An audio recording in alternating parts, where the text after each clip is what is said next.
Assalamualaikum warahmatullahi wabarakatuh. Kelompok kami akan mempresentasikan tentang prinsip-prinsip pembelajaran IPS SD MI.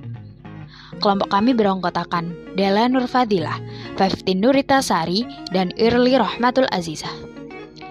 Prinsip-prinsip pembelajaran SD atau MI dalam kegiatan pembelajaran identik dengan memperhatikan beberapa hal sebagai berikut.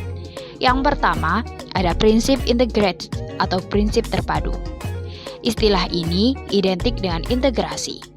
Dalam Kamus Besar Bahasa Indonesia, integrasi adalah pembaharuan hingga menjadi kesatuan yang utuh dan bulat.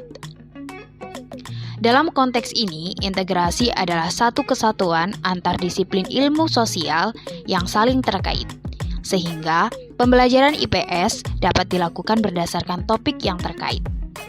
Yang kedua, ada prinsip interaksi. Dalam Kamus Besar Bahasa Indonesia, interaksi berarti hubungan.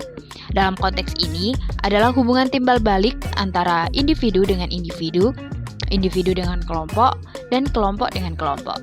Sehingga dalam konteks ini pembelajaran IPS menjadi dasar yang mendidik peserta didik agar memiliki pengetahuan tentang bentuk interaksi secara umum dan juga mendidik peserta didik agar mampu terbiasa berinteraksi dengan sesama makhluk hidup lainnya. Yang ketiga, ada prinsip kesinambungan dan perubahan. Pembelajaran IPS juga harus bersinambung. Selain bersinambung, pembelajaran IPS juga harus mengikuti perubahan. Hal ini karena manusia sebagai objek utama pembelajaran IPS akan terus mengalami perubahan seiring dengan berjalannya waktu serta perkembangan ilmu pengetahuan dan teknologi. Yang keempat, ada prinsip kooperatif. Kooperatif dalam Kamus Besar Bahasa Indonesia berarti bekerja sama atau membantu.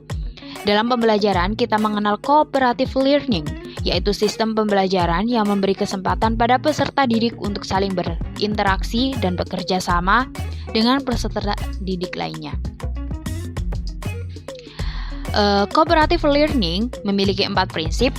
Yang pertama ada prinsip ketergantungan positif, yang kedua prinsip tanggung jawab perseorangan, ketiga prinsip interaksi tatap muka, dan yang keempat ada prinsip partisipasi dan komunikasi. Selanjutnya, ada prinsip kontekstual, yaitu dalam proses pembelajaran peserta didik diarahkan untuk belajar tidak hanya dari materi yang bersumber dari buku, tetapi dari materi yang bersifat ada di sekitar peserta didik, baik di lingkungan keluarga, teman sebaya, maupun lingkungan lainnya. Yang keenam ada prinsip problem solving.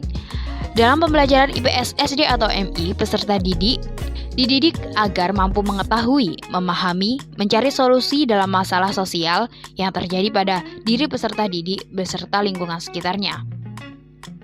Yang ketujuh ada prinsip inquiry.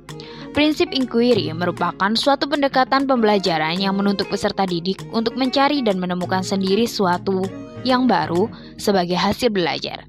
Salah satu prinsip dalam pembelajaran IPS SD atau MI bertujuan untuk merangsang kemampuan bertanya, menyelidiki, meneliti, berpikir kritis peserta didik.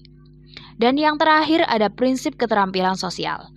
Pelaksanaan jenis-jenis keterampilan meliputi yang pertama ada keterampilan motorik yang berhubungan dengan memanfaatkan kemampuan tangan, kaki, pendengaran, penglihatan, dan penciuman.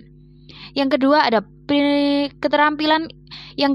keterampilan intelektual, adalah bentuk keterampilan yang banyak menggunakan akal, pikiran, dan penalaran. Sekian presentasi dari kelompok kami, semoga bermanfaat. Assalamualaikum warahmatullahi wabarakatuh.